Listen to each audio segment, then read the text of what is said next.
வணக்கம் மக்களே, நாம் இந்த ஆரோக்கியமான பதிவில் 60 வயதில் நம்மளுடைய கால்களை வலிமையாக வைத்துக் கொள்வதற்கு நம்ம என்னென்ன மாதிரியான ஆரோக்கியமான உணவுகளை எடுத்துக்கொள்ளணும் அப்படின்றத பற்றி நம்ம விளக்கமாக பார்க்க போகிறோம். தினசரி செயல்பாடுகளுக்கு நம்முடைய கால்கள் வலுவாக இருக்க வேண்டியது ரொம்ப ரொம்ப அவசியங்க. சில வகை உடற்பயிற்சிகளும் ஆரோக்கியத்தை உறுதி செய்ய உதவக்கூடிய சரியான ஊட்டச்சத்துக்களும் தசை வளர்ச்சிக்கு நமக்கு உறுதுணையாக இருக்கும். மேலும் விளையாட்டுகளில் நம்மளுடைய உடல் ஈடுபடும் போதும் உடல் பணிகளில் ஈடுபடும் போதும் செயல்திறனை மேம்படுத்துறதுக்கு நம்ம ஊட்டச்சத்துக்கள் இருக்கக்கூடிய உணவுகளை எடுத்துக்கொள்ள வேண்டியதும் அவசியமாக இருக்குது. நீங்கள் உங்களுடைய கால்களை வலிமையாக வைத்துக்கொள்ள நினைக்கிறீங்க அப்படின்னா இந்த குறிப்பிடத்தக்க ஊட்டச்சத்துக்கள் இருக்கக்கூடிய ஆரோக்கியமான உணவுகளை நீங்கள் எடுத்துக்கொள்ளணும். அப்பதான் அந்த 60 வயதிலுமே கால்கள் வலிமையாக இருக்கும். அந்த உணவுகள் என்னென்ன அப்படின்றத விளக்கமாக பார்ப்போம். அதை பற்றி பார்க்கறதுக்கு முன்னாடி இந்த வீடியோவுக்கு மட்டும் ஒரு லைக் கொடுத்துட்டு இந்த தகவலை உங்களுக்கு தெரிஞ்சவங்களுக்கும் ஷேர் பண்ணிடுங்க. ஏன்னா இது அவங்களுக்கும் பயனுள்ளதாக இருக்கக்கூடிய ஒரு ஆரோக்கியமான பதிவு தான். இது போன்ற அப்டேட்ஸ்க்கு நீங்கள் தொடர்ந்து பார்க்கறதுக்கு நம்மளுடைய ஹெல்த் நியூஸ் தமிழ் சேனலை மறக்காமல் சப்ஸ்கிரைப் பண்ணி வச்சுக்கோங்க. பக்கத்தில் இருக்கக்கூடிய பெல் பட்டனையும் கிளிக் பண்ணி ஆல் அப்படின்ற ஆப்ஷனையும் செட் பண்ணி வச்சுக்கிட்டீங்க அப்படின்னா நாங்கள் போடக்கூடிய எல்லா அப்டேட்ஸும் உங்களுக்கு நோட்டிஃபிகேஷன் அடிக்கடி சேரும். சரி வாங்க மக்களே, இப்போ வீடியோக்குள்ளே போயிடலாம். 60 வயதிற்கு மேற்பட்டிருக்கக்கூடிய நபர்கள் கிரீக் யோகாட் எடுத்துக்கொள்ளும் போது கால்களை வலிமைப்படுத்திக்கலாம். கிரீக் யோகாட் அப்படின்றது அனைத்து அத்தியாவசியமான அமினோ அமிலங்களையும் கொண்டிருக்கக்கூடிய புரோட்டீன் இருந்திருக்கக்கூடிய உணவாகும். இது வழக்கமான யோகட்டை காட்டிலும் கார்போஹைட்ரேட் மற்றும் சர்க்கரை குறைவாக இருக்கக்கூடிய உணவாகும். ஆனால் இதனுடைய ஃப்ளேவர்டு வெரைட்டிகளில் பெரும்பாலும் அதிக சர்க்கரை காணப்படுவதை நீங்கள் கவனத்தில் வச்சுக்கணும். ஸோ அதிக சர்க்கரை இருக்கக்கூடிய கிரீக் யோகாட்டெல்லாம் அந்த 60 வயதிற்கு மேற்பட்டக்கூடிய நபர்கள் எடுத்துக்கொள்ளாமல் குறைந்த அளவு சர்க்கரை இருக்கக்கூடிய ஆரோக்கியத்தை மட்டுமே கொடுக்கக்கூடிய கிரீக் யோகாட் எடுத்துக்கிட்டிங்கன்னா அது தசைகளையும் எலும்புகளையும் வலுப்படுத்தி அந்த 60 வயதிலுமே கால்களை உங்களுக்கு வலுப்படுத்துறதால பேலன்ஸ்லாம் தடுமாறாமல் நீங்கள் 60 வயதிலுமே சுறுசுறுப்பாக இருக்க முடியுங்க.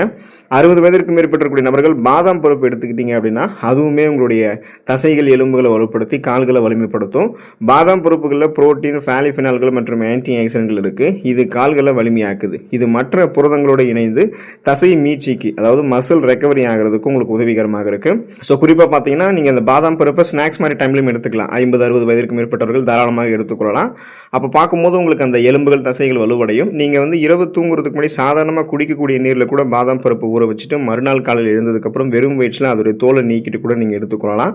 இந்த மாதிரி வகையில் பாதாம் பருப்பு நீங்கள் எடுத்துக்கிட்டீங்கன்னா ஊட்டச்சத்துக்கள் உங்களுக்கு விரைவாக உறிஞ்சப்பட்டு மருத்துவ நன்மைகளும் விரைவாக கிடைக்கும். ஸோ அப்போ அந்த 60 வயதிலும் விரைவில் உங்களுடைய கால்கள் வலிமையாக மாறிடும். கோழி நெஞ்சுக்கறி 60 வயதிற்கு மேற்பட்டவர்கள் எடுத்துக்கொள்ளும் போது கால்களை வலிமை பெற வைத்துக் கொள்ளலாம். கோழியினுடைய நெஞ்சு பகுதியானது அதிக புரதம், அதாவது புரோட்டீன் மற்றும் குறைந்த கலோரிகள் கொண்டது. இது பாடி பில்டர்களுக்கு பல நன்மைகளை வழங்குதுங்க. மேலும் கால்களை வலிமையாக்குறதுக்கும் உதவிகரமாக இருக்கும். அத்துடன் உடல் அமைப்பை லீனாக பராமரிக்கிறதுக்குமே ரொம்ப ரொம்ப ஹெல்ப் பண்ணும். ஸோ ரொம்ப ஃபிட்டாக அதிக கலோரி கொழுப்பெல்லாம் நம்மளுடைய உடம்புல இல்லாமல் கட்டுக்கோப்பான ஒரு உடல் அமைப்பை கோழி நெஞ்சுக்கறி கொடுக்கும். இதனால தான் பார்த்தீங்கன்னா அந்த ஜிம் போகிறவங்கலாம் கோழி நெஞ்சுக்கறி எடுத்துக்குவாங்க. ஸோ இப்போ நம்மளும் அந்த 50-60 வயதில் ஜிம் ஆக்டிவிட்டிஸ் பண்ணணுமான்னு கேட்டீங்கன்னா 50-60 வயதில் ஜிம் ஆக்டிவிட்டிஸ் எதுவுமே நமக்கு தேவையில்லை. ஆரோக்கியமான உணவுகள் மட்டுமே போதும். அதுவே நம்மளுடைய உடலமைப்பை பலம் பெற வைக்கும், ஆரோக்கியத்தை கொடுக்கும். அந்த வகையில் கோழி நெஞ்சுக்கறியும் நீங்கள் எடுத்துக்கிட்டீங்கன்னா அந்த 60 வயதிலுமே கால்கள் உங்களுக்கு வலுப்பெறும், உடலும் உங்களுக்கு வலிமையாக இருக்குங்க. டோஃபு 60 வயதிற்கு மேற்பட்டிருக்கக்கூடிய நபர்கள் எடுத்துக்கொள்ளும் போது கால்களை வலிமைப்படுத்திக்கலாம். டோஃபு அப்படின்றது சோயா சார்ந்த ஒரு புரத மூலம், ஒரு புரோட்டீன். இது ஒரு தாவர அடிப்படையிலான டயட் உணவு. ஸோ அப்போ நீங்கள் நான்வெஜ் எல்லாம் எடுத்துக்க மாட்டீங்க புரதத்துக்கு அப்படின்னா நீங்கள் வெஜ் சாப்பிடணும்னு நினைக்கிறீங்கன்னா இந்த டோஃபெல்லாம் நீங்கள் எடுத்துக்கலாம். உயர்தர புரதம் இதில் உங்களுக்கு கிடைக்கும். இப்போ நீங்கள் எடுத்துக்கொள்ளக்கூடிய பல உணவுகளில் இறைச்சி மற்றும் கோழிக்கு பதிலாக சிறந்த ஆரோக்கிய நன்மைகளில் டோஃபு உங்களுக்கு அடிக்கடி அள்ளித்தரும். அப்போ இதை நீங்கள் அடிக்கடி தொடர்ந்து உணவுகள் பயன்படுத்தலாம். எல்லாவற்றிற்கும் மேலாக இந்த டோஃபு அந்த 60 வயதிலுமே உங்களுடைய தசைகள் எலும்புகளை வலுப்படுத்தி உடலையும் வலுப்படுத்துறது காட்டிலும் கால்களை உங்களுக்கு வலிமையாக்குறதுக்கு உதவிகரமாக இருக்கும். ஸோ டோஃபு மறக்காமல் எடுத்துக்கொள்ளலாம். குயினோவா 60 வயதிற்கு மேற்பட்டவர்கள் எடுத்துக்கொள்ளும் போது கால்களை வலிமைப்படுத்திக் கொள்ளலாம். குயினோவா அப்படின்றது ஒரு முழுமையான தாவர அடிப்படையிலான புரதம், அந்த புரோட்டீன். இது மேலை நாடுகளில் அதிகம் புழக்கத்தில் இருக்கக்கூடிய ஒரு சிறு தானியம். இதில் பார்த்தீங்கன்னா அத்தியாவசிய அமினோ அமிலங்கள் இருந்திருக்கு. இது கால்களை வலிமையாக்குறதுக்கு தேவையான மற்றும் தசை மீட்புக்கு தேவையான புரதம் மற்றும் எனர்ஜி உங்களுக்கு வழங்குதுங்க. ஸோ அதனால் நீங்கள் குயினோவாவையும் 60 வயதிற்கு மேற்பட்டக்கூடிய நபர்களாக இருக்கும்போது எடுத்துக்கிட்டீங்க அப்படின்னா அந்த வயதிலுமே கால்களை வலிமைப்படுத்திக்கலாம். பேலன்ஸ் தடுமாறாமல் உங்களால் ஸ்ட்ரென்த்தாக நிற்க முடியும், நடக்க முடியும், எல்லா வேலைகளையுமே செய்ய முடியும். பீன்ஸ் நீங்கள் 60 வயதிற்கு மேற்பட்டக்கூடிய நபர்களாக இருக்கும்போது எடுத்துக்கிட்டிங்கன்னா உங்களுக்கு அது கால்களை வலிமைப்படுத்தும். ஏன் அப்படின்னா தசை மற்றும் ஒட்டுமொத்த எலும்பு ஆரோக்கியத்தை மேம்படுத்தி உங்களுக்கு அது கால்களை வலிமைப்படுத்தும். இப்போ தாவர அடிப்படையிலான புரதம் மூலத்தில் பீன்ஸும் அடங்கும். இப்போ பீன்ஸில் நார்சத்து மற்றும் மெக்னீசியம் அதிகமாக இருக்குது. இது தசை செயல்பாடு மற்றும் ஒட்டுமொத்த ஆரோக்கியத்தை சிறப்பாக வைக்கிறதுக்கு உதவிகரமாக இருக்குது. மேலும் பீன்ஸை நீங்கள் முழு கோதுமை அரிசி, முழு பாஸ்தா, சோளம் போன்ற தானியங்களோட சேர்த்து எடுத்துக்கொள்ளும் போது அது தசை வளர்ச்சிக்கு அவசியமான அதிகளவு மற்றும் உயர்தர அமினோ அமிலங்களை வழங்குது. அந்த அமினோ ஆசிட்ஸ் அதெல்லாம் உங்களுக்கு கொடுக்கறதால தசைகள் வலுப்பெறும், எலும்புகள் வலுப்பெறும். ஸோ அந்த உடம்புகள் இருக்கக்கூடிய தசைகள் எலும்புகள்லாம் வலுப்பெற்று உடல் ரொம்ப ரொம்ப உங்களுக்கு பலமாக இருக்கும். அதே சமயம் அந்த கால்களையுமே 50-60 வயதிலுமே நீங்கள் வலுப்படுத்த வலுப்படுத்துகிறதுக்கெல்லாம் பீன்ஸ் வந்து சரிவர உங்களுடைய உணவுகளை நீங்கள் சேர்த்துக்கொள்ள வேண்டியது அவசியமாக இருக்குது. உப்பு நீரில் வாழக்கூடிய மீன்கள் 60 வயதிற்கு மேற்பட்டிருக்கக்கூடிய நபர்கள் எடுத்துக்கொள்ளும் போது அந்த 60 வயதிலுமே கால்களை வந்து வலுப்பெற வைத்துக் கொள்ளலாம். இப்போ ரத்த நாளங்களில் இருக்கக்கூடிய ரத்த கட்டுகள், அந்த இறுக்கங்கள், அது எல்லாத்தையுமே வந்து நீங்கள் கண்ட்ரோல் பண்ணணும் அப்படின்னா அந்த சீரான ரத்தத்தை பராமரிக்கிறதுக்கு ஒமேகா 3 கொழுப்பு அமிலங்கள் அப்படின்ற அந்த ஊட்டச்சத்தும் மிகவும் அவசியங்க.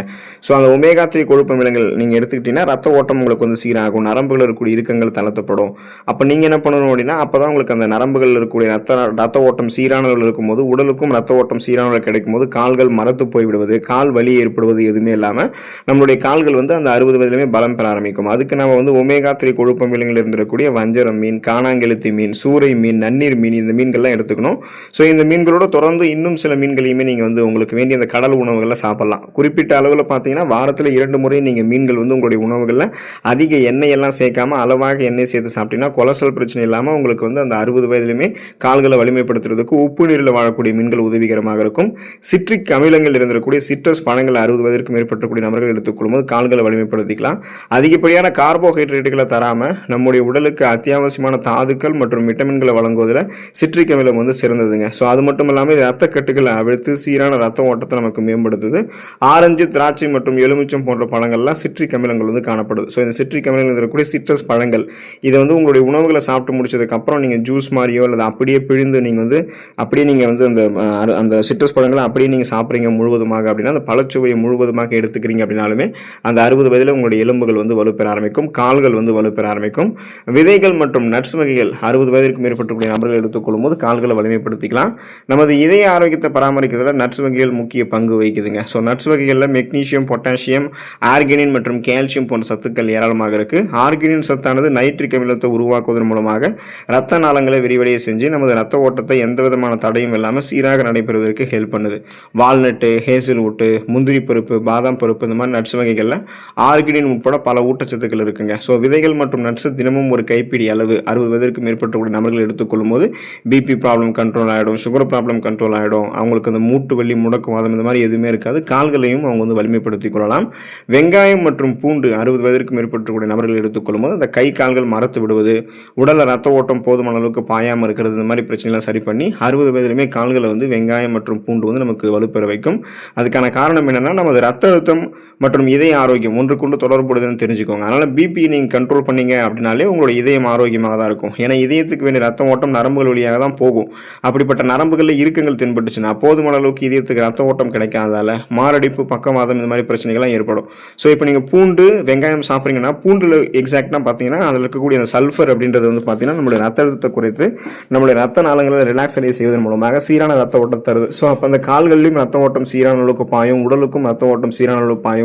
கால்கள் ரத்த ஓட்டம் பாயறதால கால்கள் வலிமையடையும். அந்த கால்கள் மரத்து விடுவது, ரத்த ஓட்டம் போதுமான அளவு கிடைக்காதால கால்கள் செயலிழந்து போவது, இந்த மாதிரிலாம் எதுவும் உங்களுக்கு இருக்காது. 60 வயதிலுமே கால்களை நீங்கள் வலுவாக வைத்துக்கொண்டு பேலன்ஸ் தடுமாறாமல் நீங்கள் ஸ்ட்ரென்த்தாக இருக்க முடியும். ஸோ இந்த உணவுகள்லாம் தொடர்ந்து எடுத்துக்கொண்டு 60 வயதிலுமே நலம் பெற பாருங்கள். அடுத்த ஆரோக்கியமான பதிவில் மறக்காமல் சந்திப்போம். நன்றி மக்களே.